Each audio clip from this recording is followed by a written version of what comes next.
I want to talk about this puppy. Salem's Lot by Stephen King, and this is also part one of my Hail to the King series, which I am doing this year. Hail to the King is basically taking a book series of doing just about every book that Stephen King ever done, and I'm going to do reviews on it. The fact that this is also a connection to the Dark Tower is a byfactor at this point, because I'm going to discuss books that do connect to the Tower, as I want to retackle the first four, and ultimately lead up into reviewing the last three books of the series. But I'm going to tackle some of the connections to it. Stephen King is by far one of my favorite writers, and he is of a lot of people. And he's not just limited to horror, as is shown within the last 10 years. He's actually done some other things which have really shown that he's not just to be typecast into the horror genre. In fact, 11/22/63, which I actually bought back at Christmas, shows that he could also be a very good science fiction writer if he wanted to. This story is, it means a lot to me.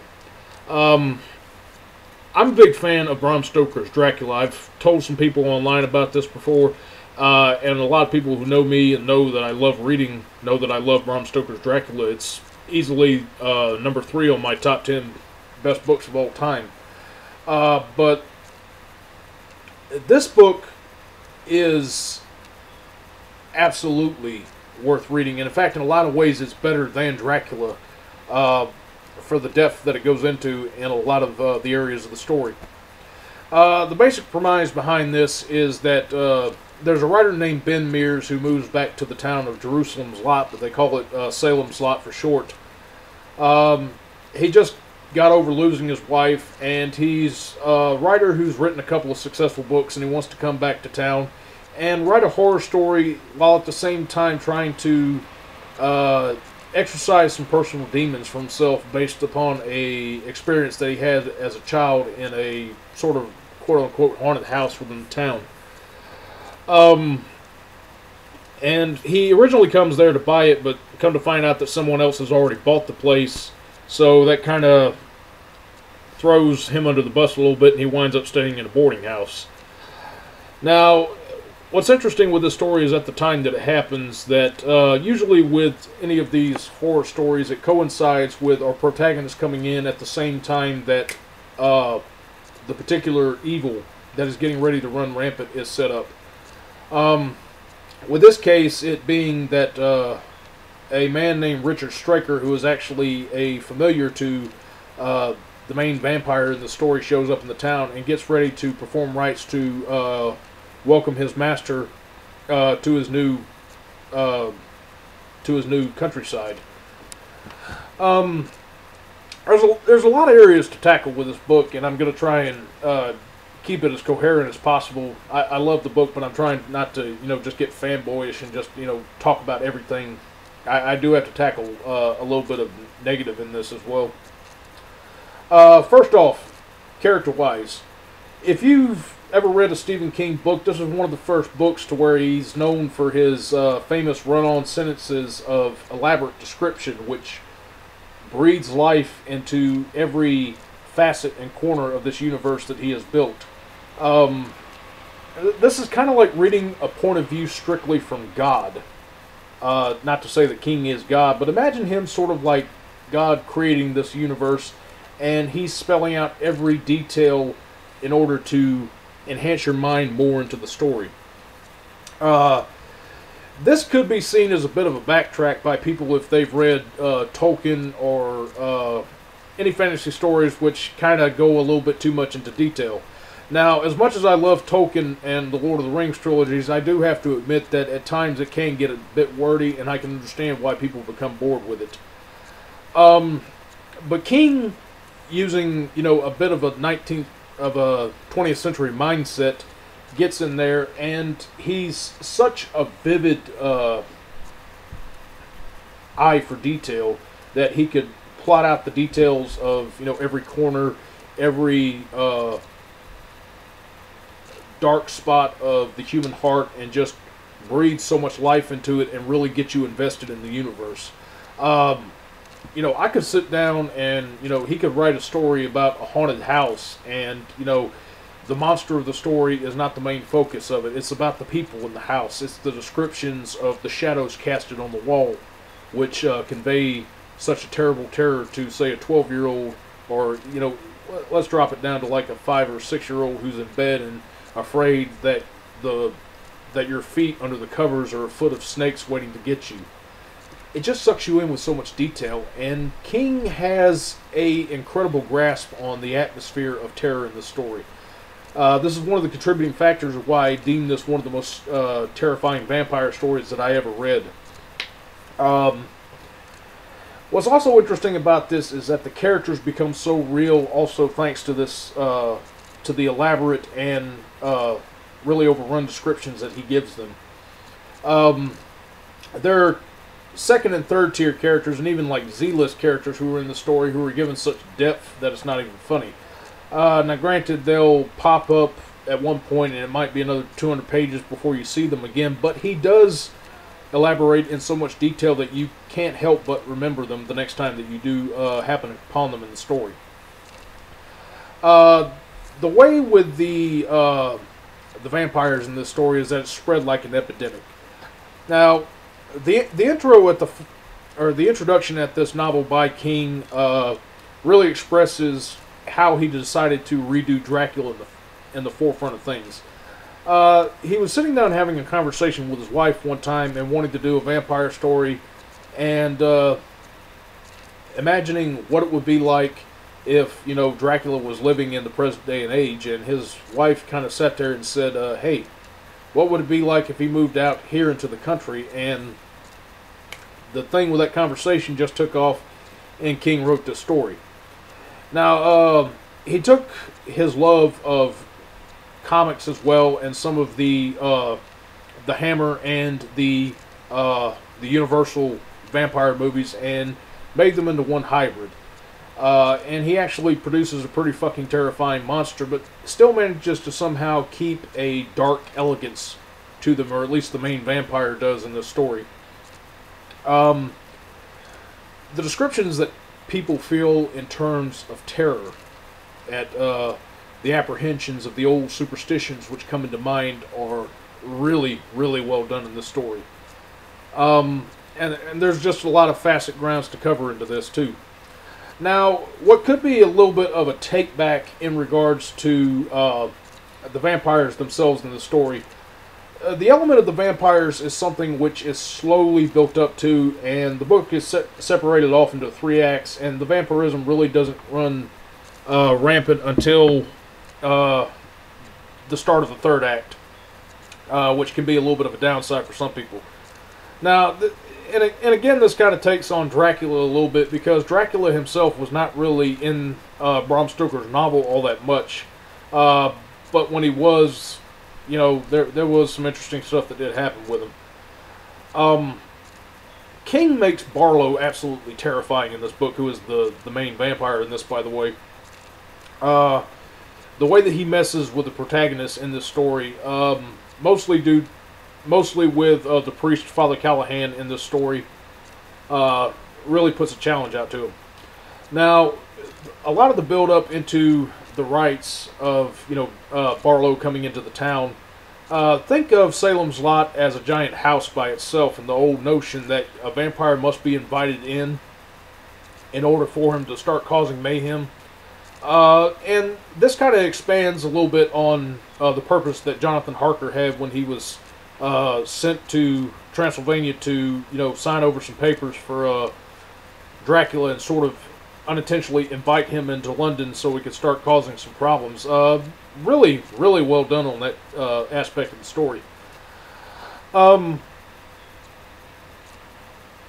There is a point in the story, because there are others who get involved with Ben once he finds out that there is a vampire in the town, and everybody sort of takes on certain roles of a lot of the other Dracula characters in there. And in a sense, too, thanks to the elaborate descriptions that he uses in the story, this actually becomes a bit of an epic when you get down to it. It's kind of funny, because King actually, in the introduction, compared his idea of the Lord of the Rings when he read them as being a sunnier version of Dracula. He found Gandalf to be Von Helsing. Frodo is Jonathan Harker, and Sauron is the Dark Prince of Transylvania himself. So there's, and the way that he works it too, and makes in the epic and just sort of the quest to take out the vampire, it really does take on an epic tone to it, and it really it actually does feel like a sort of a Lord of the Rings as more of a horror story. The main characters that we get besides Ben in this story, there is the town girl Susan Norton he falls in love with in this story, who unfortunately does wind up becoming a victim of Barlow's and is even used as a ruse against our protagonist. We have a teacher in this named Matthew Burke, who sort of becomes our scholar, a little bit of our Van Helsing, and there's even sort of a joke laid out about that in there.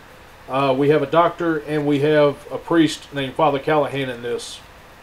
Now, probably besides the way that they portray, and the young boy Mark Petrie, who is a little too smart for his age, but we suspend our disbelief and go along with it. Father Callahan is a really interesting study of a character outside of Ben and Mark. Callahan is a Catholic priest who is also a bit of a closet drunk.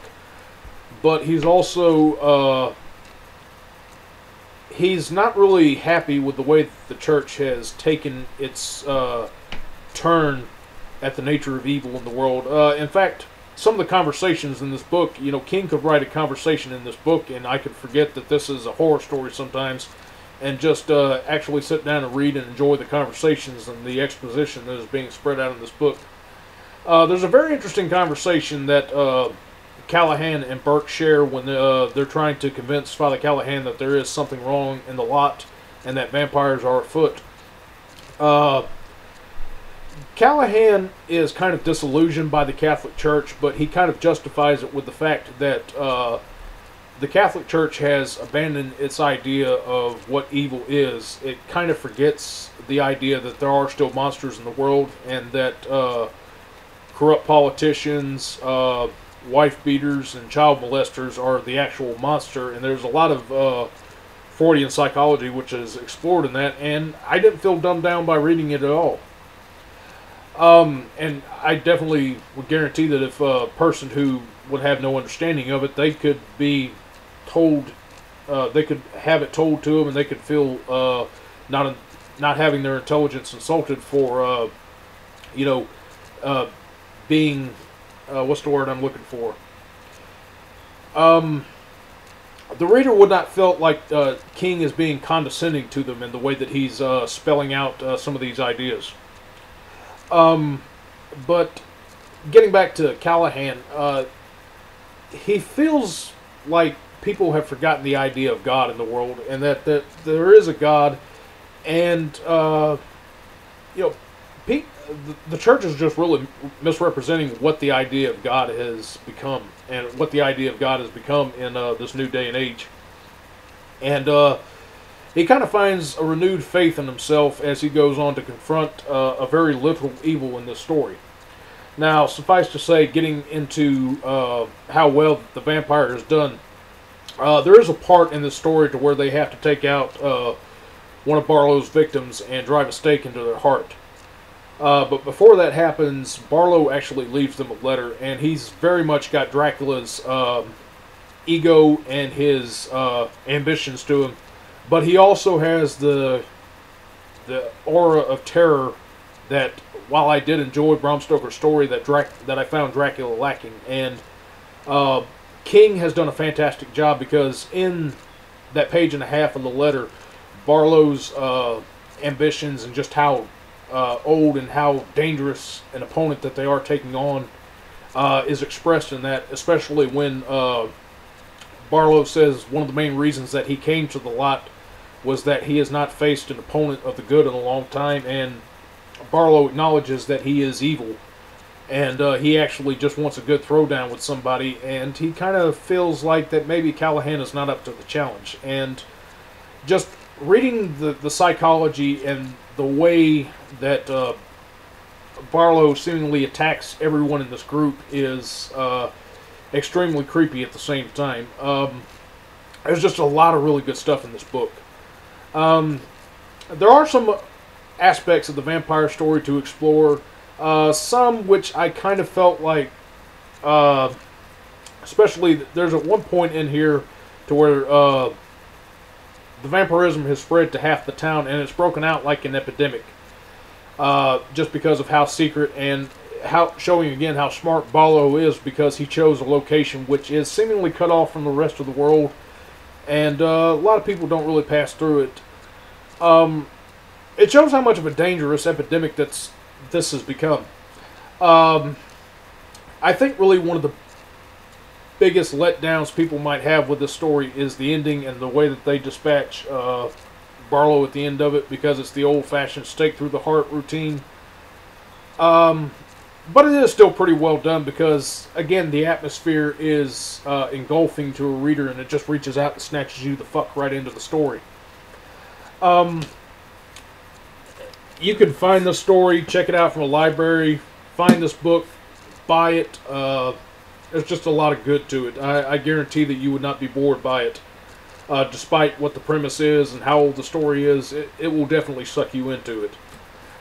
This particular edition that I have, by the way, too, is the illustrated edition. I think they came out with this like 6-7 years ago. And I had read the story back when I was 15, so I bought this up just to have it. It's got a couple of stories, of short stories that King wrote that tie into it very loosely. They're okay, and there's actually a lot of deleted scenes because originally King had titled this novel Second Coming.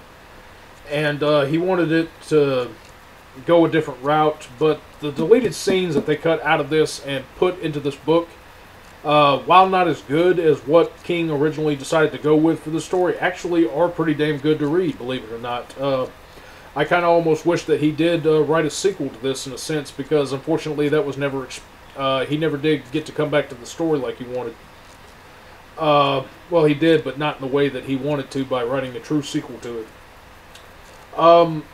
Ultimately, when you get down to it, this is a fantastic book. There's a lot going on in it that will, really keep you up late at night if you decide to read this with just a lamp to illuminate you. King did a really good job because he said that, vampires were just, as advances in technology were going on, mankind just was left in the dark, and the fears of the old boogies that we used to have were starting to fade. But King really made use of the times and, the electric lights to kind of say that, hey, I can take you and show you a monster and show him in a way that is guaranteed to terrify you, and he certainly does that with this book. This is part 1 of Hail to the King.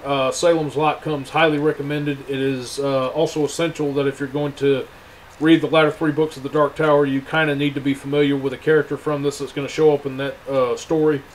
I definitely recommend this book, and kind of babbled on about it a little too much, but you get the idea of it. So, hope you guys enjoyed this, and stay tuned, and hopefully in the next week or so, and I can come at you with another Stephen King book. So, until then, hope you guys enjoyed this, and do yourselves a favor and go out and buy this damn book.